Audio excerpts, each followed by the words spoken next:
नमस्कार, स्वागत है आप सभी का डीडी न्यूज के इस खास बुलेटिन एक्सप्रेस 100 में, जहां हम आपके लिए लेकर आते हैं राजनीति, मनोरंजन, देश दुनिया, खेल और व्यापार जगत की सभी बड़ी खबरों को एक्सप्रेस यानी फटाफट अंदाज में। मैं हूं शहला निगार। आइए खबरों को देख लेते हैं तेज रफ्तार के साथ। संसद का बजट सत्र जारी। राज्यसभा में आज राष्ट्रपति के अभिभाषण पर चर्चा प्रस्तावित है, तो वहीं लोकसभा में केंद्रीय मंत्री विभिन्न पत्रों को सदन के पटल पर रखेंगे। गौरतलब है कि विपक्ष के हंगामे के कारण दो सदनों की कार्यवाही लगातार बाधित हो रही है। संसद सत्र के दौरान होने वाली भाजपा के संसदीय दल की आज बैठक होगी। इसमें बजट समेत विभिन्न जरूरी मुद्दों पर चर्चा होगी और सदन में विपक्ष के हंगामे के बीच कार्यवाही सुचारू ढंग से चलाने की रणनीति बनेगी। G20 के हिस्से के रूप में पर्यटन कार्य समूह की पहली बैठक आज कच्छ के धोर्डो में शुरू होगी। केंद्रीय पर्यटन मंत्री जी किशन रेड्डी, केंद्रीय मत्स्य मंत्री पुरुषोत्तम रूपाला और मुख्यमंत्री भूपेंद्र पटेल कल बैठक का उद्घाटन करेंगे। बैठक में G20 देशों, आमंत्रित देशों और अंतर्राष्ट्रीय संगठनों के प्रतिनिधियों सहित लगभग 100 प्रतिनिधि हिस्सा लेंगे और ये प्रतिनिधि पर्यटन से संबंधित विभिन्न मुद्दों पर विचार विमर्श करेंगे। पर्यटन कार्य समूह की पहली बैठक में हरित पर्यटन, डिजिटलीकरण, कौशल पर्यटन, MSME और गंतव्य प्रबंधन जैसे 5 प्राथमिकता वाले मुद्दों पर ध्यान केंद्रित किया जाएगा। पर्यटन कार्य समूह की 4 बैठकें होंगी जो देश के विभिन्न स्थानों पर G20 के हिस्से के रूप में आयोजित की जाएंगी। भारत की G20 की अध्यक्षता में गुवाहाटी में पहली यूथ 20 की बैठक का आज दूसरा दिन है। 3 दिन तक चलने वाली इस बैठक में G20 देशों के 320 से अधिक युवा प्रतिनिधि भाग ले रहे हैं। बैठक में केंद्रीय युवा मामले और खेल मंत्री अनुराग सिंह ठाकुर Y20 प्रतिनिधियों के साथ एक युवा संवाद में शामिल होंगे। इस मौके पर असम के मुख्यमंत्री हेमंत बिस्वा शर्मा असम के छात्रों और शिक्षाविदों के शोध पत्र भी प्रस्तुत करेंगे। वहीं बेंगलुरु में जारी पहली ऊर्जा अंतरण कार्य समूह की बैठक का आज तीसरा और अंतिम दिन है। इस बैठक में ऊर्जा अंतरण से जुड़े पहलुओं पर विचार विमर्श किया जा रहा है। बैठक के दूसरे दिन प्राथमिकता वाले क्षेत्रों जैसे स्वच्छ ऊर्जा तक सार्वभौमिक पहुंच और न्यायोचित, वहनीय और समावेशी ऊर्जा संक्रमण पथ पर फिर से विचार विमर्श किया गया। G20 सदस्य देशों ने भारी उद्योगों को डीकार्बोनाइज करने के लिए लागत प्रभावी समाधानों पर भी चर्चा की। इसके साथ ही सदस्य देशों ने नवीकरणीय ऊर्जा की आवश्यक आपूर्ति में वित्तीय चुनौती पर भी विचार विमर्श किया और कहा कि ऊर्जा सुरक्षा से किसी प्रकार का समझौता नहीं किया जाना चाहिए। G20 के तहत पर्यावरण और जलवायु स्थिरता कार्य समूह की पहली बैठक बेंगलुरु में 9 से 11 फरवरी के बीच आयोजित होगी। इसमें सदस्य देशों, अतिथि देशों और अंतर्राष्ट्रीय संगठनों को मिलाकर कुल 124 प्रतिनिधि हिस्सा लेंगे। केंद्रीय पर्यावरण, वन और जलवायु परिवर्तन मंत्री भूपेंद्र यादव ने कहा कि भूमि क्षरण, जैव विविधता में कमी, समुद्र में बढ़ता प्रदूषण, संसाधनों की अधिकता और अपशिष्ट अवशोषण की कमी जैसे अहम विषयों को उठाया जाएगा। भूपेंद्र यादव ने कहा कि पर्यावरण और जलवायु स्थिरता कार्य समूह की पहली बैठक में भारत पर्यावरण से जुड़ी अपनी उपलब्धियों को भी वैश्विक पटल पर सामने रखेगा। केंद्रीय शिक्षा मंत्री धर्मेंद्र प्रधान ने नई दिल्ली में युवा संगम पोर्टल को लॉन्च किया। एक भारत श्रेष्ठ भारत कार्यक्रम के तहत युवा संगम की शुरुआत हो गई है, जिसका मकसद है पूर्वोत्तर राज्यों और अन्य राज्यों के युवाओं के बीच परस्पर संपर्क को बढ़ावा देना। युवा संगम के पहले चरण की शुरुआत इसी महीने होगी, जिसमें 1000 छात्र शामिल होंगे। इसमें पूर्वोत्तर राज्यों के 300 छात्र और अन्य राज्यों का दौरा करेंगे, जबकि अन्य राज्यों के 700 छात्र पूर्वोत्तर का दौरा करेंगे। तुर्की और सीरिया में भीषण भूकंप से 3700 से ज्यादा लोगों की मौत हो चुकी है। इस मुश्किल घड़ी में भारत ने तुर्की को हर संभव मदद की पेशकश की है। राहत और बचाव कार्य के लिए भारत सरकार ने NDRF की 2 टीमों को भेजा है। NDRF की 2 टीमों में 100 जवान शामिल हैं और साथ ही विशेष रूप से प्रशिक्षित डॉग स्क्वाड और राहत और बचाव कार्य में आने वाले आवश्यक उपकरणों को भेजा गया है। इसके अलावा प्रशिक्षित डॉक्टरों और पैरा मेडिकल स्टाफ की मेडिकल टीम के अलावा आवश्यक दवाओं को भेजने की तैयारी की जा रही है। इन सहायता सामग्री को तुर्की सरकार और अंकारा स्थित भारतीय दूतावास और इस्तांबुल स्थित कांसुलेट जनरल कार्यालय के समन्वय से भेजा जा रहा है। रक्षा क्षेत्र में आत्मनिर्भरता की दिशा में एक और कदम बढ़ाते हुए प्रधानमंत्री नरेंद्र मोदी ने कर्नाटक के तुमकुरु में HAL हेलीकॉप्टर फैक्ट्री को राष्ट्र को समर्पित किया। इसकी आधारशिला भी 2016 में प्रधानमंत्री ने ही रखी थी। ये एक समर्पित नया ग्रीनफील्ड हेलीकॉप्टर कारखाना है जो हेलीकॉप्टर बनाने की क्षमता और इको प्रणाली को बढ़ाएगा। यह हेलीकॉप्टर कारखाना एशिया की सबसे बड़ी हेलीकॉप्टर निर्माण सुविधा है और शुरू में लाइट यूटिलिटी हेलीकॉप्टर LUH का उत्पादन करेगी।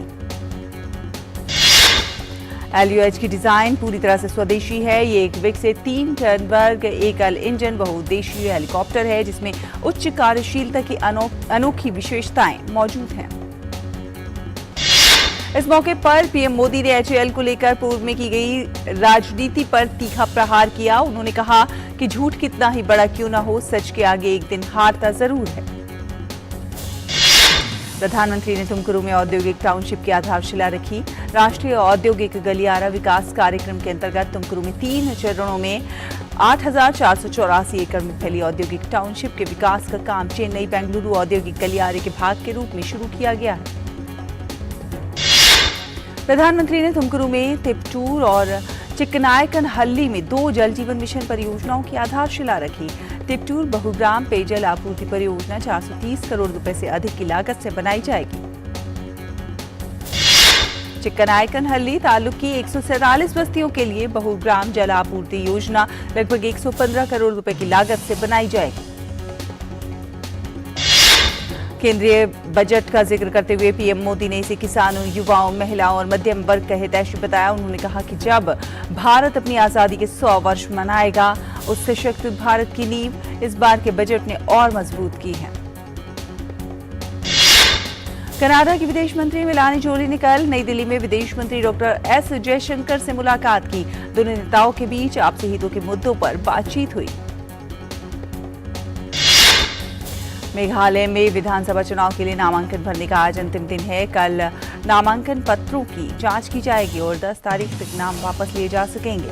विधानसभा के 60 सदस्यों के चुनाव के लिए राज्य के सभी 12 जिलों में इस महीने की 27 तारीख को मतदान होगा। वहीं नागालैंड में भी विधानसभा चुनाव के लिए नामांकन भरने का आज अंतिम दिन है। कल नामांकन पत्रों की जांच की जाएगी और 10 तारीख तक नाम वापस लिए जा सकेंगे। नागालैंड की 60 सदस्यीय विधानसभा सीटों के लिए 27 फरवरी को मतदान होगा। रक्षा मंत्री और वरिष्ठ भाजपा नेता राजनाथ सिंह आज त्रिपुरा में पार्टी के लिए चुनाव प्रचार करेंगे। राजनाथ सिंह ऊनाकोटी और पश्चिम त्रिपुरा जिले में विजय संकल्प रैलियों को संबोधित करेंगे। वहीं केंद्रीय गृह मंत्री अमित शाह ने त्रिपुरा की राजधानी अगरतला के शांति बाजार में कल चुनावी रैली को संबोधित किया। उन्होंने कहा कि 400 लोगों की हत्या करवाकर कम्युनिस्ट ने विवाद पैदा किया और हमने विवाद नहीं, विकास का काम किया।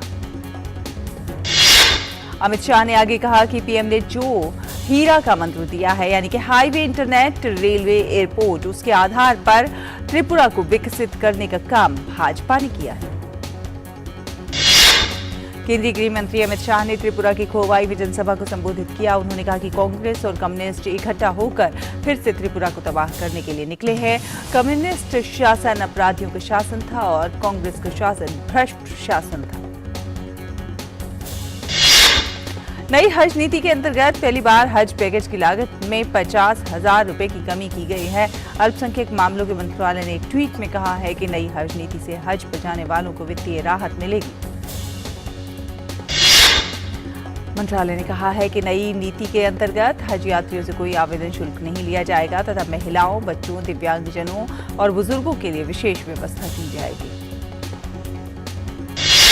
भारत के थल सेना अध्यक्ष जनरल मनोज पांडे 17 से 20 फरवरी तक नेपाल का दौरा करने वाले हैं। नेपाली सेना प्रमुख जनरल प्रभुराम शर्मा के विशेष निमंत्रण पर जनरल पांडे का नेपाल दौरा तय हुआ है। जनरल पांडे का ये दूसरा नेपाल दौरा होगा।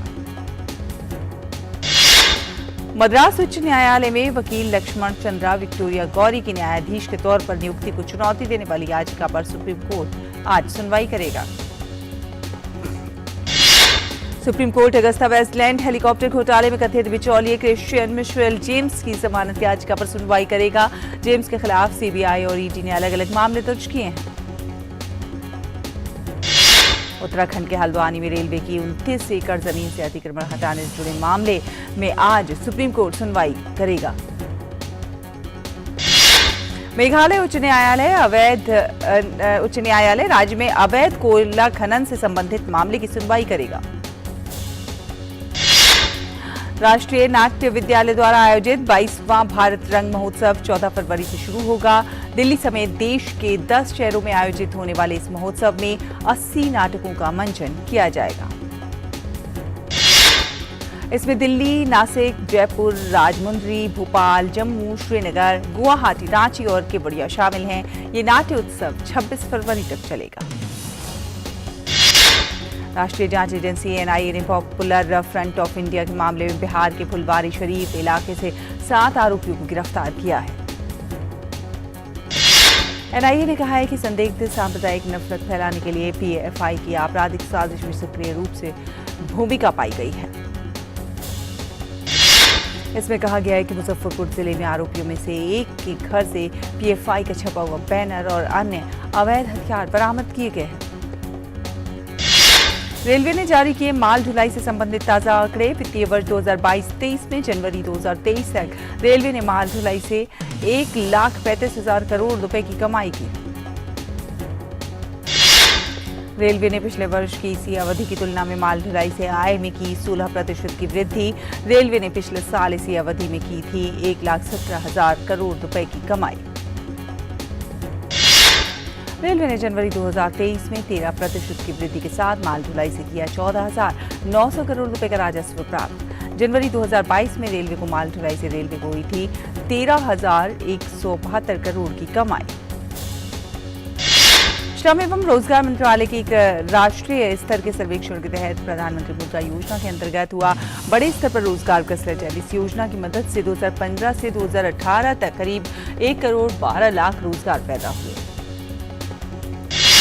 वाणिज्य और उद्योग राज्य मंत्री सोम प्रकाश ने की पीएम गति शक्ति की प्रगति की समीक्षा। पीएम गति शक्ति संस्थागत रूपरेखा के तहत गठित नेटवर्क प्लानिंग ग्रुप ने पिछले 1 साल में की 41 बैठकें। यहाँ रुकेंगे एक छोटे से ब्रेक के लिए। ब्रेक के उस पार कुछ और खबरें आप देखते रहिए एक्सप्रेस 100। क्या बात है, बहुत फिट लग रहा है। 3 महीने में पैसे डबल, वाह। फास्ट और हाई रिटर्न्स भी। क्या स्कीम है? कल तो नहीं थी ना? और कल होगा भी नहीं। तूने कभी 5 ओवर में डबल सेंचुरी मारी है? ऐसे स्कीम के बहकावे में आके हम धोखा खा सकते हैं। और आरबीआई कहता है अपना पैसा सुरक्षित रखो और समझदारी से निवेश करो। अगर ज्यादा रिटर्न के पीछे भागोगे तो रिस्क भी उतना ही उठाओगे। और फास्ट रिटर्न से बच के, और फास्ट बॉलिंग से भी। आरबीआई कहता है जानकार बनिए, सतर्क रहिए। रिफॉर्म, परफॉर्म, ट्रांसफॉर्म से ग्रेट परफॉर्मेंस की कहानी लिख रहे उत्तर प्रदेश में यशस्वी प्रधानमंत्री श्री नरेंद्र मोदी जी के विजन के अनुरूप माननीय मुख्यमंत्री योगी आदित्यनाथ जी के नेतृत्व में आयोजित हो रहे ग्लोबल इन्वेस्टर्स समिट 2023 में आपका स्वागत है। 20 देशों के 10,000 से अधिक विजनरी बिजनेस लीडर्स के इस अंतर्राष्ट्रीय निवेशक महाकुंभ में गवर्नमेंट टू बिजनेस मीटिंग्स और रिकॉर्ड एमओयू होंगे। आइए 10 से 12 फरवरी को लखनऊ में नए भारत के ग्रोथ इंजन की स्पीड का हिस्सा बने। उत्तर प्रदेश में निवेश करें। नए भारत का ग्रोथ इंजन। ब्रेक के बाद स्वागत है। अब रुक करेंगे कुछ अन्य खबरों का। पीएम गति शक्ति संस्थागत रूपरेखा के तहत गठित नेटवर्क प्लानिंग ग्रुप ने पीएम गति शक्ति के सिद्धांतों के अनुसार 61 परियोजनाओं का किया गया विश्लेषण। इसमें सड़क, रेलवे, औद्योगिक गलियारे, प्राकृतिक गैस, बंदरगाह और शहरी अवसंरचना से संबंधित परियोजनाएं थी शामिल। राज्य मंत्री सोम प्रकाश ने पीएम गति शक्ति के तहत समग्र सरकार का दृष्टिकोण अपनाने की सराहना की। साथ साथ उन्होंने राष्ट्र के समग्र विकास के लिए एकीकृत योजना एवं समकालिक कार्यान्वयन की आवश्यकता पर विशेष जोर दिया। सामाजिक क्षेत्र से जुड़ी योजना में हुई है महत्वपूर्ण प्रगति। 14 सामाजिक क्षेत्र मंत्रालयों और विभागों को पीएम गति शक्ति के तहत किया गया है शामिल। रूसी तेल प्रमुख रोसनेफ्ट ने रोसनेफ्ट के सीईओ इगोर सेचिन ने कहा है कि यूरोप के बाहर के देश यूराल क्रूड की कीमत तय करेंगे। रूसी ऊर्जा पर पश्चिमी देशों के प्रतिबंधों के जवाब में सेचिन का ये जवाब आया है। दिसंबर 2022 से लागू हुए थे रूसी कच्चे तेल के आयात पर यूरोपीय संघ के प्रतिबंध। पेट्रोलियम उत्पादों के आयात पर 5 फरवरी से प्रभावी हुए हैं ईयू के प्रतिबंध। छंटनी के मौसम के बीच वैश्विक कंसल्टेंसी फर्म PwC ने दी भारत के लिए अच्छी खबर। कहा PwC अगले 5 वर्षों में भारत में जोड़ेगी 30,000 नए रोजगार। हरित ढांचागत परियोजनाओं के लिए इस वित्त वर्ष में 16,000 करोड़ रुपए के सॉवरेन ग्रीन बॉन्ड्स जारी करने का प्रस्ताव रखा गया है। केंद्रीय वित्त राज्य मंत्री पंकज चौधरी ने लोकसभा को जानकारी देते हुए बताया कि 8,000 करोड़ की सॉवरेन ग्रीन बॉन्ड्स पहले ही जारी की जा चुकी हैं। भूकंप के भीषण झटकों से कल दहला मध्य तुर्की और उत्तर पश्चिम सीरिया 7.8 की तीव्रता तक के भूकंप के झटके झेलने के बाद अब तक 3,700 से अधिक लोगों की मौत हो चुकी है। तुर्की को झेलने पड़े एक के बाद एक भूकंप के भीषण झटके।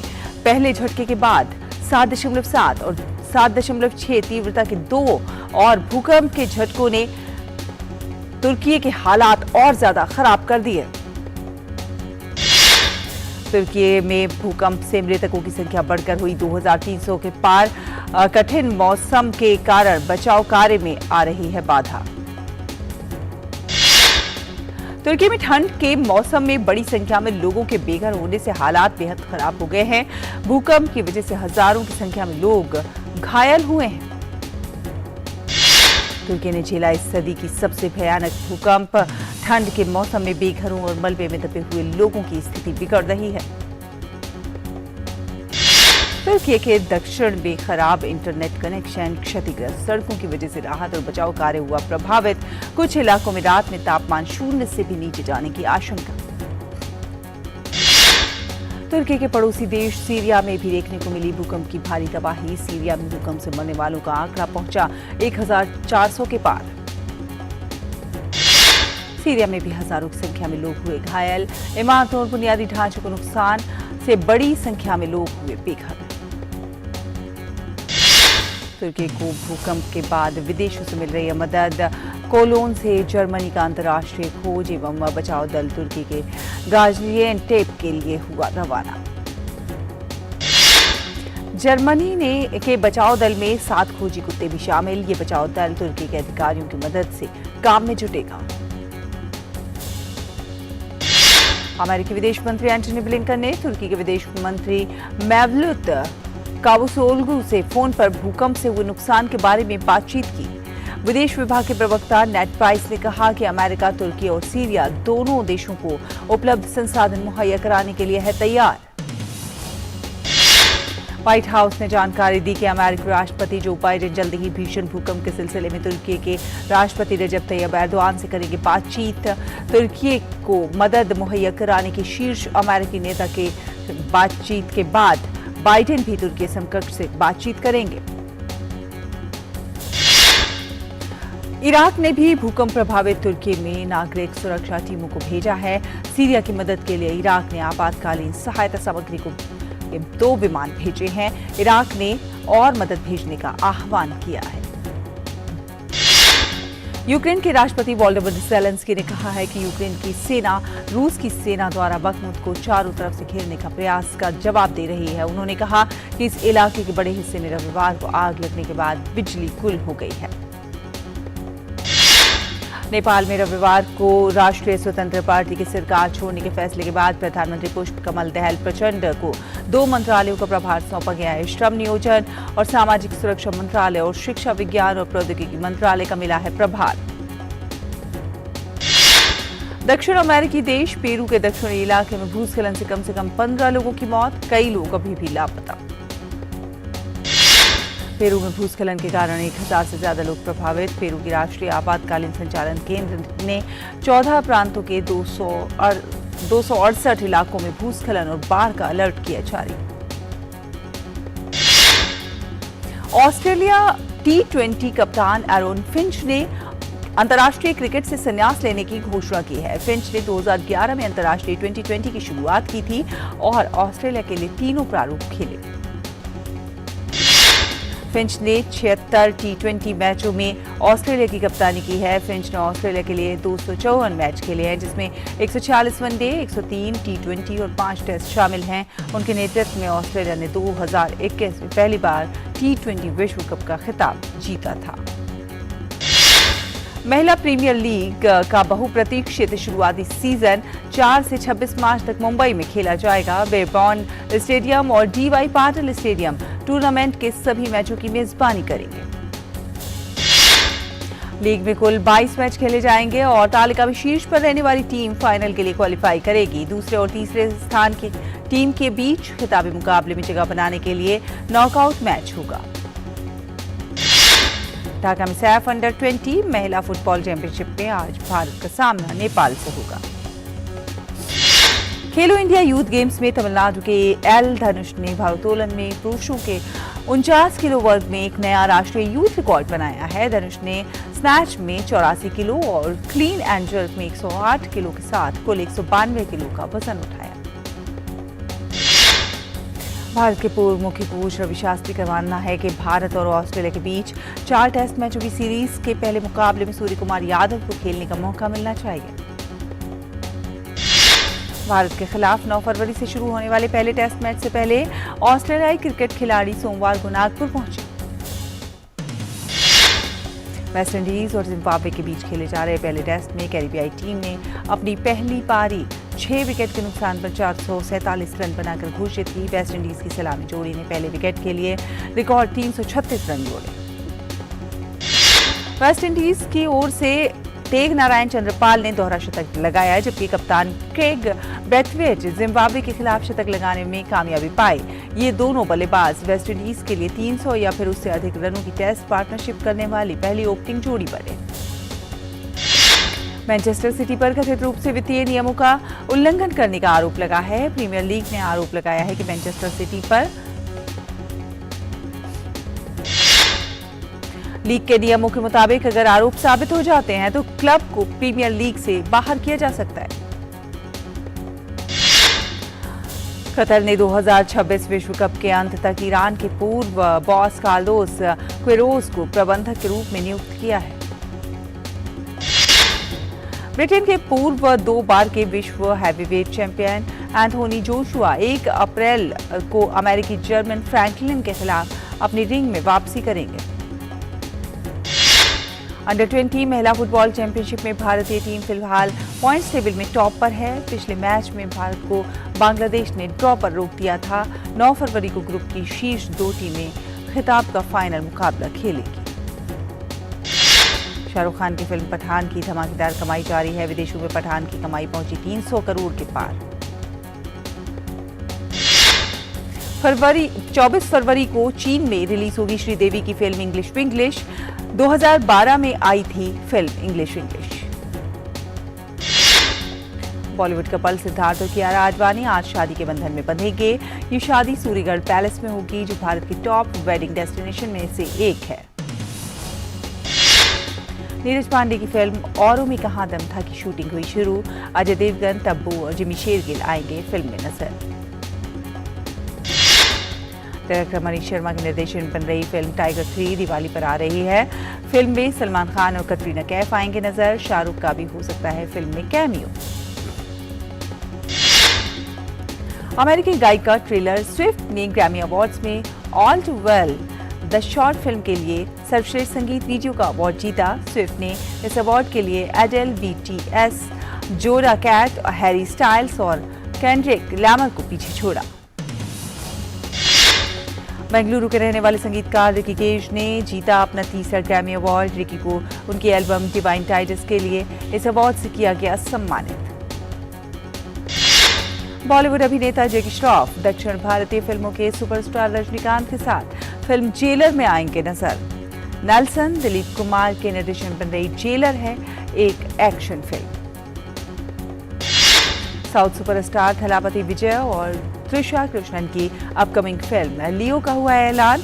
फिल्म लियो को बना रहे हैं मास्टर और विक्रम फेम निर्देशक लोकेश कनगराज। बॉलीवुड अभिनेता परेश रावल की फिल्म द स्टोरी टेलर ने राजस्थान इंटरनेशनल फिल्म फेस्टिवल में सर्वश्रेष्ठ फिल्म का पुरस्कार जीता है। महान फिल्म निर्माता सत्यजीत रे की एक शॉर्ट स्टोरी पर आधारित है परेश रावल की ये फिल्म। वाणी कपूर वेब सीरीज भौकाल के अगले चैप्टर में नजर आएंगी। वेब सीरीज भौकाल की कहानी यूपी के दूसरे डीजीपी पर होगी आधारित। तो इसी के साथ एक्सप्रेस न्यूज में फिलहाल इतना ही, लेकिन डीडी न्यूज पर खबरें लगातार जारी हैं। आप देखते रहिए डीडी न्यूज। नमस्कार।